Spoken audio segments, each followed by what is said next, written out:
Hello everyone. Most important GK है और इसको आज हम लोग पढ़ेंगे। चलिए, पहला प्रश्न है कि भारत का राष्ट्रीय गीत कौन सा है। तो भारत का राष्ट्रीय गीत वंदे मातरम है। ठीक है। और अब यहाँ से प्रश्न आता है, यह कहाँ से लिया गया है। तो भारत का राष्ट्रीय गीत जो है बंकिम चंद्र चट्टोपाध्याय द्वारा 1882 में रचित आनंद मठ उपन्यास से लिया गया है। ठीक है, यहाँ तक तो ठीक है, हम लोग सभी लोग इसको जानते हैं। लेकिन इसमें कई सारे प्रश्न हैं। प्रश्न तो एक है, लेकिन इसमें कई सारे प्रश्न बन सकते हैं और उसके उत्तर भी भिन्न भिन्न होंगे। जैसे कि जब भी ये प्रश्न पूछा जाता है कि भारत का राष्ट्रीय गान कौन है, तो राष्ट्रीय गान है जन गण मन। क्लियर है। और इसको R N टैगोर के द्वारा लिखा गया था, रविन्द्रनाथ टैगोर के द्वारा। और राष्ट्रीय गान जो है जन गण मन, इसको मॉर्निंग सॉन्ग ऑफ इंडिया के नाम से जो है 1919 में रविन्द्रनाथ टैगोर के द्वारा ही अंग्रेजी में लिखा गया। ठीक है। लेकिन यहाँ प्रश्न था कि भारत का राष्ट्रीय गीत कौन सा है। तो भारत का राष्ट्रीय गीत कौन है, तो वंदे मातरम है। कहाँ से लिया गया है, तो आनंदमठ उपन्यास से लिया गया है। ठीक है। और बंकिम चंद्र चट्टोपाध्याय द्वारा ये रचित है। अब यहाँ से प्रश्न आता है कि ये आनंदमठ उपन्यास जो है यह बांग्ला भाषा में लिखा गया है। ये भी प्रश्न काफी विवादित रहा है कि किस भाषा में आनंद मठ को लिखा गया है। तो बांग्ला भाषा में लिखा गया है। ठीक है। नेक्स्ट पे चलते हैं कि यूपीएससी की प्रथम महिला अध्यक्ष कौन थी। ध्यान देना है, यूनियन पब्लिक सर्विस कमीशन है और इसका उल्लेख जो है यूपीएससी का भारत के संविधान के भाग 14 में है। और दूसरा अनुच्छेद 315 से लेकर 323 तक संघ लोक सेवा आयोग के कार्यों एवं उसके शक्तियों का विवरण दर्ज है। ठीक है। तो यहाँ प्रश्न है कि यूपीएससी की प्रथम महिला अध्यक्ष कौन है। तो इसकी प्रथम महिला अध्यक्ष जो थी वह रोज मैलियन बेथ्यू थी। यहाँ तक क्लियर हो गया। यूपीएससी का जो है वर्तमान अध्यक्ष कौन है, तो उनका नाम है मनोज सोनी। क्या नाम है उनका, मनोज सोनी। ये करंट का प्रश्न हो गया, इसको ध्यान देना है। अब यहाँ से प्रश्न ये आता है कि यूपीएससी की स्थापना कब की गई थी। तो मैं आपको बता दूं कि भारत सरकार अधिनियम 1919 के बारे में आप लोगों ने पढ़ा होगा। इसी के अधीन 1926 में जो है संघ लोक सेवा आयोग की भारत में स्थापना हुई थी। उससे पहले जो है लंदन में अंग्रेजों के राज में ये सिविल सेवा की परीक्षा हुआ करती थी। और सिविल सेवा परीक्षा पास करने वाले पहले व्यक्ति सत्येंद्र नाथ टैगोर थे। ठीक है। नेक्स्ट पे चलते हैं कि किस संविधान संशोधन के द्वारा मत देने की न्यूनतम आयु 18 वर्ष कर दी गई। पहले 21 वर्ष हुआ करती थी और ये जो है 61वें संविधान संशोधन 1989 के द्वारा मतदान करने की जो आयु है वह 18 वर्ष कर दी गई है। अब यहाँ से प्रश्न आता है कि अगर आपको लोकसभा का सदस्य बनना है, लोकसभा का सदस्य, तो उसके लिए कितनी उम्र चाहिए। तो इसके लिए चाहिए आपको 25 वर्ष उम्र चाहिए। अगर आप राज्यसभा का सदस्य बनना चाहते हैं तो इसके लिए 30 वर्ष उम्र चाहिए। ठीक है। अगर ग्राम पंचायतों का सदस्य बनना चाहते हैं तो आपको 21 वर्ष चाहिए। यहाँ तक तो ये क्लियर है। अगर आपको राष्ट्रपति, उपराष्ट्रपति या राज्यपाल के पद पर अगर जाना है तो आपकी न्यूनतम उम्र सीमा 35 वर्ष होनी चाहिए। ठीक है। इन सभी चीज़ों को आप लोग ध्यान रखेंगे। नेक्स्ट पे चलते हैं कि टीटीकाका झील जो है कहाँ पर है। टीटीकाका झील पेरू और बोलिविया की पहाड़ियों के बीच स्थित है। और पेरू और बोलिविया जो है ये दक्षिणी अमेरिकी देश हैं। कौन से देश हैं, दक्षिणी अमेरिकी। और ये पेरू जो देश है ये काफ़ी इंपॉर्टेंट है क्योंकि इससे संबंधित बीएसएससी 2015 का जब सीजीएल परीक्षा हुआ था, बिहार वाला सचिवालय सहायक का, तो उसमें पूछा गया था कि पेरू की राजधानी का क्या नाम है। तो पेरू की राजधानी का नाम लीमा है। ठीक है। और यहाँ पर एक ऊंट के समान ही बोझ ढोने वाला एक जानवर पाया जाता है जिसका नाम है लामा। ऊंट के समान है लामा। कहाँ पाया जाता है, पेरू यानी कि दक्षिणी अमेरिकी देश है, वहीं पर पाया जाता है। और इसे मांस एवं खाल जैसे चीजें प्राप्त की जाती है। ठीक है। नेक्स्ट प्रश्न पे हम लोग चलते हैं कि यहाँ ये प्रश्न है कि उच्चतम न्यायालय की पहली महिला न्यायाधीश कौन थी। यहाँ पर कह रहा है कि सुप्रीम कोर्ट के बारे में कह रहा है और इसकी फर्स्ट वुमेन जज कौन थी, तो मीर साहिब फातिमा बीबी। इससे संबंधित प्रश्न काफी फंसते हैं, जैसे अन्ना चांडी केरल हाई कोर्ट की थी। नेक्स्ट पे चलते हैं कि तुलबुल परियोजना किस नदी पर है। काफी इंपॉर्टेंट प्रश्न है कि तुलबुल परियोजना जो है ये झेलम नदी पर है। ठीक है।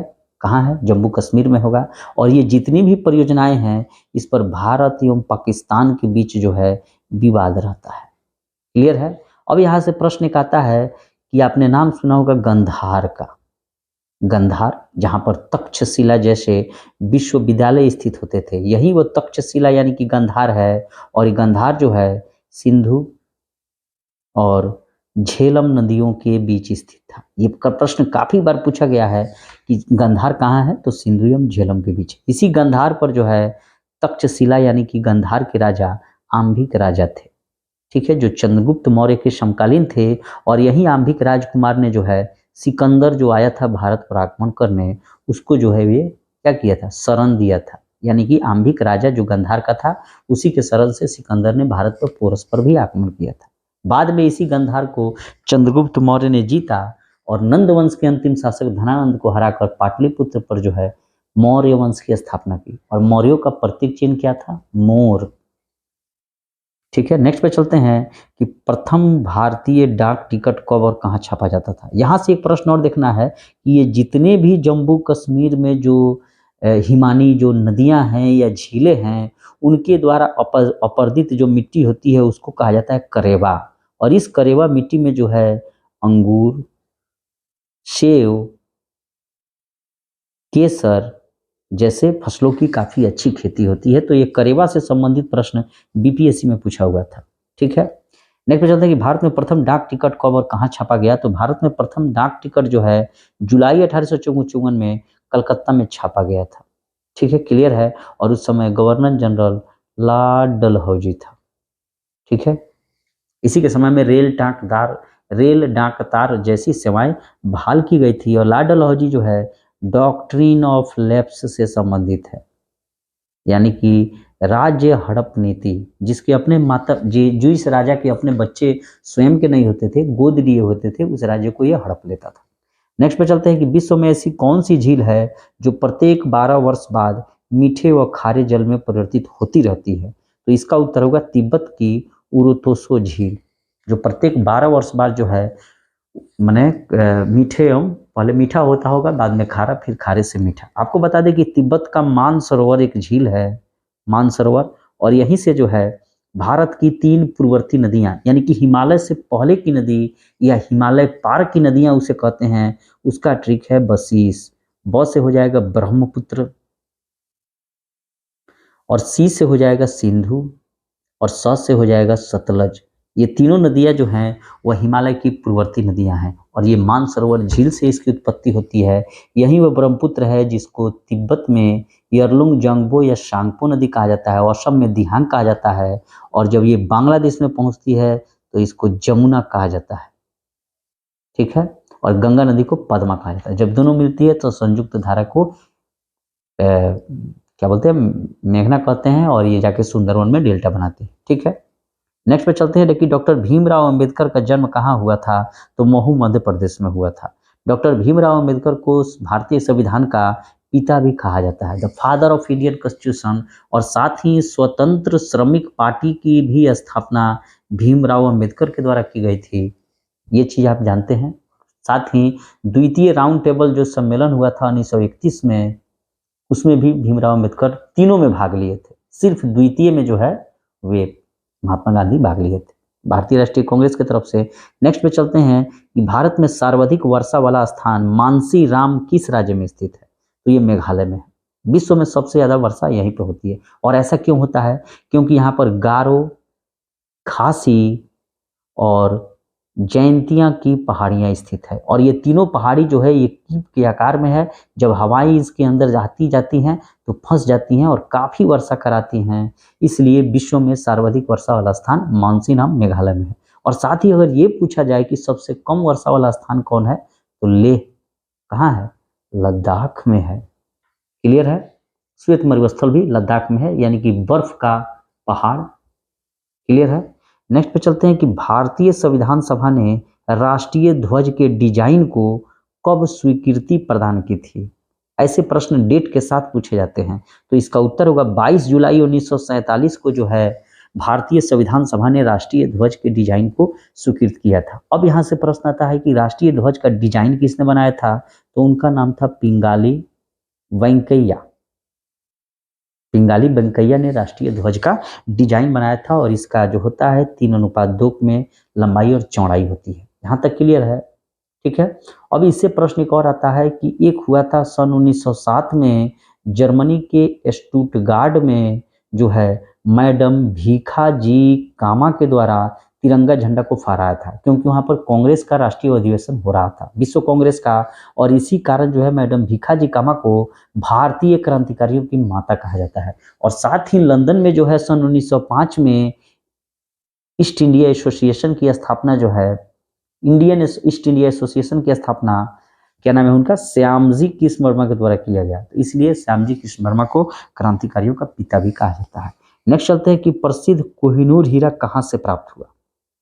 गोलकुंडा की खान से, जहां पर केजीएफ है, कोलार गोल्ड माइंस, सोने की खान, वहीं से जो है उसी के आसपास गोलकुंडा है और वहां से जो है कोहिनूर हीरा प्राप्त हुआ था। अब यहाँ से एक प्रश्न और आता है, अभी वर्तमान में कोहिनूर हीरा जो है वह ब्रिटेन में है, ठीक है।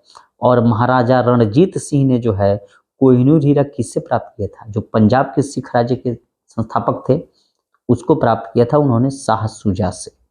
और बाद में क्या हुआ, रणजीत सिंह के परिवार जो दिलीप सिंह अंतिम राजा थे उनसे लॉर्ड डलहौजी ले लेता है कोहिनूर हीरा और ब्रिटेन की महारानी के पास भेज देता है। मैं यहाँ से कुछ चीज़ों को क्लियर कर देना चाहता हूँ कि देखिए, प्रत्येक के जीवन में कभी ना कभी कोई ना कोई समस्याएं आती रहती है, तो अगर सेट टाइम से नहीं आ रहा है या कोई भी वीडियो अगर समय से अपलोड नहीं हो रहा है, तो मैं भी इंसान हूँ और मुझसे भी कभी कभी देरी हो जाती है। तो इसके लिए आप लोग घबराएंगे नहीं, अगर घबराएंगे तो काम कैसे चलेगा, थोड़ा सा भरोसा को बनाए रखिए, ठीक है। नेक्स्ट प्रश्न पर हम लोग चलते हैं कि किस क्षेत्र को विश्व की छत यानी कि रूफ ऑफ द वर्ल्ड कहा जाता है, तो पामीर के पठार को। और पामीर का पठार कहाँ है, तिब्बत में, ठीक है। तिब्बत को तो हथिया लिया है किसने, चाइना ने, और दलाई लामा भागते फिर रहे हैं। भारत भी पीछे नहीं है क्योंकि उनको नागरिकता दे रखा है। पोलो खेलते समय किस भारतीय बादशाह की मृत्यु हो गई थी, तो कुतुबुद्दीन ऐबक, ठीक है। केबीए यही जो है 1206 में जो है गुलाम वंश की स्थापना करता है, कहाँ, लाहौर में, ठीक है। और 1210 में इसकी मृत्यु हो जाती है। इसी ने क्या किया था, कुतुब मीनार की नींव रखवाई थी, क्लियर है, जिसको इल्तुतमिश ने आगे पूरा करवाया। इसको कहा जाता है लाख बक्स। लाख बक्स का मतलब होता है लाखों का दानी। हाथियों को काफी ये मानता जानता था, ठीक है। और इसको कुरान खवां भी कहा जाता है क्योंकि सुरीली आवाज में कुरान को काफी अच्छा पढ़ता था, कौन, कुतुबुद्दीन ऐबक। नेक्स्ट पे चलते हैं कि अगर किसी व्यक्ति के शरीर में हीमोग्लोबिन की कमी हो जाए तो उसे कौन सा रोग होने का खतरा होगा, एनीमिया हो जाएगा, यानी कि रक्त क्षीणता हो जाएगी। ये जो HGV है ये क्या है, मैंने कहने का मतलब खून में जो है हीमोग्लोबिन जो होता है, इसी के कारण खून का रंग जो है लाल होता है, क्लियर है। और इसकी कमी हो जाती है तो एनीमिया हो जाता है। और समानता विटामिन B12 की, जिसे अंग्रेजी में हम लोग सायनेकोबाल्मिन भी कहा जाता है, इसके कमी से ही रक्त क्षीणता यानी कि एनीमिया होती है। और इसको दूर करने के लिए पालक के पत्तों को खाना चाहिए, तो काफ़ी उपयोगी है। साथ ही गर्भवती महिलाओं को भी खून की कमी हो जाती है, ठीक है। नेक्स्ट पे चलते हैं कि सीमांत गांधी के नाम से किसे जाना जाता है। खान अब्दुल गफ्फार खान को सीमांत या सरहदी गांधी के नाम से जाना जाता है, जो बलूचिस्तान के रहने वाले थे, ठीक है। और लाल कुर्ता ये लोग धारण करता था, इसलिए लाल कुर्ती आंदोलन में उन्हें। नेक्स्ट पे चलते हैं कि United nation children education fund, UNICEF का फुल फॉर्म क्या है, इसको ध्यान रखिएगा, लो ये पूछा जा सकता है। यूनिसेफ का full form United Nations children education fund का मुख्यालय कहाँ है, तो न्यूयॉर्क में है। और साथ ही अगर यूनेस्को का पूछा जाए तो इसका मुख्यालय पेरिस फ्रांस में है, ठीक है। एमनेस्टी इंटरनेशनल का मुख्यालय लंदन में है, ठीक है। और मानवाधिकार संगठन का मुख्यालय लंदन में। इंटरपोल का मुख्यालय पेरिस लियोन फ्रांस में। रामकृष्ण मिशन की स्थापना स्वामी विवेकानंद के द्वारा 1897 में की गई थी, ठीक है। अपने गुरु के नाम पर इन्होंने, रामकृष्ण परमहंस के नाम पर विवेकानंद ने जो है रामकृष्ण मिशन की स्थापना की, क्लियर है। यही वो स्वामी विवेकानंद जो है जो 1893 में USA में जो है विश्व धर्म सम्मेलन में कहा था, मेरे भाइयों एवं बहनों। इनका वास्तविक नाम विवेकानंद का नरेंद्र नाथ दत्त था, ठीक है। कोलंबो टू अल्मोड़ा, नाम आप लोगों ने सुना होगा। कोलंबो टू अल्मोड़ा जो है यात्रा वृत्तांत स्वामी विवेकानंद का ही। किस देश को उगते हुए सूरज की भूमि कहा जाता है? तो जापान को। काफ़ी इंपॉर्टेंट है, जापान को उगते हुए सूरज का भूमि कहा जाता है। और जापान के सहयोग से ही भारत बुलेट ट्रेन चला रहा है। काफ़ी प्रोजेक्ट हैं जो जापान के सहयोग से बन रहे हैं। शिंजो अबे जिनकी हाल ही में गोली मारकर हत्या कर दी गई थी, ये भी प्रश्न जो है बीपीएससी में पूछा हुआ है। भारत छोड़ो आंदोलन की शुरुआत कब हुई थी? तो 8 अगस्त 1942 को हुई थी। और अगले दिन ऑपरेशन जीरो आवर के अंतर्गत जो है 9 अगस्त 1942 को जो है पूरे जितने भी कांग्रेस के बड़े बड़े नेता थे उनको कैद कर लिया गया, यानी कि नजरबंद कर दिया गया। अब यहाँ से प्रश्न आता है कि क्विट इंडिया जो मूवमेंट है, ये जो स्लोगन किसने दिया था? तो उनका नाम था यूसुफ मेहर अली। और वहीं डू और डाई का नारा किसने दिया था? वो नारा दिए थे आपको महात्मा गांधी। भारत में सफेद क्रांति का जनक कौन है? डरगज वर्गीज कुरियन। सफेद क्रांति का मतलब आप लोग समझते हैं, दुग्ध क्रांति। ठीक है। लोकसभा के सदस्य बनने के लिए न्यूनतम आयु कितनी होनी चाहिए? 25 वर्ष। ठीक है। भारत का राष्ट्रीय जलीय जीव कौन सा है? गंगेटिक डॉल्फिन है। मैं आपको बता दूं कि अगर प्रश्न पूछे कि परमान डॉल्फिन अभयारण्य कहाँ है, तो ये है अररिया में। ठीक है। विक्रमशिला डॉल्फिन अभयारण्य कहाँ है? तो भागलपुर में है। तीनों फंसता है, ध्यान देना है। विक्रमशिला भागलपुर, परमान डॉल्फिन अररिया में। और डॉल्फिन अनुसंधान केंद्र कहाँ है? तो पटना के साइंस कॉलेज में है। विश्व में सिर्फ भारत में ही सबसे ज्यादा डॉल्फिनों की, और उसमें बिहार में भी डॉल्फिनों की सबसे संख्या पाई जाती है। इस चीजों को ध्यान रखना है। प्रथम क्रिकेट विश्व कप जीतने वाला देश कौन था? तो वेस्ट इंडीज था। भारत ने भी कई बार जीता है और लास्ट बार धोनी के कप्तानी में जीता है। ठीक है। नेक्स्ट पे हम लोग चलते हैं।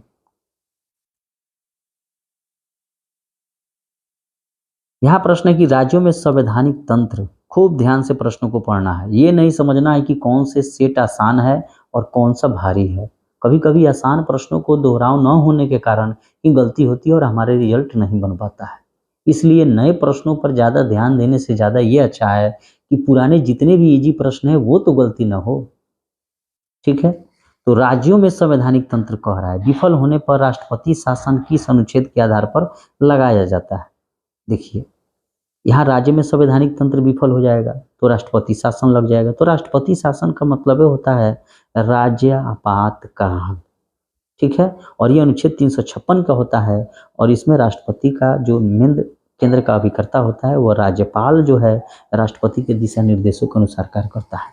अभी तक भारत में जो सिस्टम है आपातकाल का, इमरजेंसी का, एक है 352, जिसे केंद्र सरकार जो है पूरे देश में लगा सकती है। और उसके अलावा 356 जो है राज्य आपातकाल है। और 360 जो है वह फिनांस आपातकाल है, वित्तीय आपातकाल। ठीक है। किस अनुच्छेद के तहत 6 से 14 वर्ष के बच्चों के लिए शिक्षा का अधिकार मूल अधिकार मान लिया गया? तो अनुच्छेद 21 के क, और इसको 86वें अमेंडमेंट बिल 2002 के द्वारा जोड़ा गया है कि जो भी 6 से 14 वर्ष के बच्चे हैं उनके माता पिता या अभिभावक जो हैं इसमें शामिल करेंगे। अब यहाँ से प्रश्न आता है कि अनुच्छेद 21 क्या है? तो प्राण एवं दैहिक स्वतंत्रता का अधिकार है। ठीक है। चंद्रमा पर मानव को पहुंचाने वाले प्रथम अंतरिक्ष यान का क्या नाम है? तो अपोलो 11। ठीक है। और इसी के द्वारा जो है नील आर्मस्ट्रांग और एडविन एल्ड्रिन जो है इन्हीं के द्वारा चंद्रमा पर गया गया। पहले व्यक्ति नील आर्मस्ट्रांग, दूसरे एडविन एल्ड्रिन। 1969 में के आसपास गया था लोग। ठीक है। अंतर्राष्ट्रीय मुद्रा कोष IMF का मुख्यालय कहाँ है? तो वाशिंगटन DC में है। ठीक है। और वर्ल्ड बैंक का भी मुख्यालय यहीं पर है। और दोनों ब्रेटन वुड्स सम्मेलन की ही देन है कि इसका स्थापना की गई। International monetary fund. रेबीज के टीके की खोज किसने की थी? तो लुई पास्चर ने रेबीज के टीके की खोज की। क्लियर है। ठीक है। और दूध के पास्चुराइजेशन की भी खोज की। ठीक है। सुपीरियर झील कहाँ है? तो संयुक्त राज्य अमेरिका और कनाडा की सीमा पर है। ठीक है। भारत का नेपोलियन किसे कहा जाता है? समुद्रगुप्त को, क्योंकि इसने आर्यावर्त के 9 और दक्षिणावर्त के 12 शासकों को जो है पराजित किया था। साथ ही समुद्रगुप्त ने ब्रिकंघम की उपाधि धारण की थी और इसके सिक्कों पर इसे बीड़ा बजाते हुए दिखाया गया है। क्लियर है। स्वाइन फ्लू किस विषाणु से फैलता है? तो H1N1।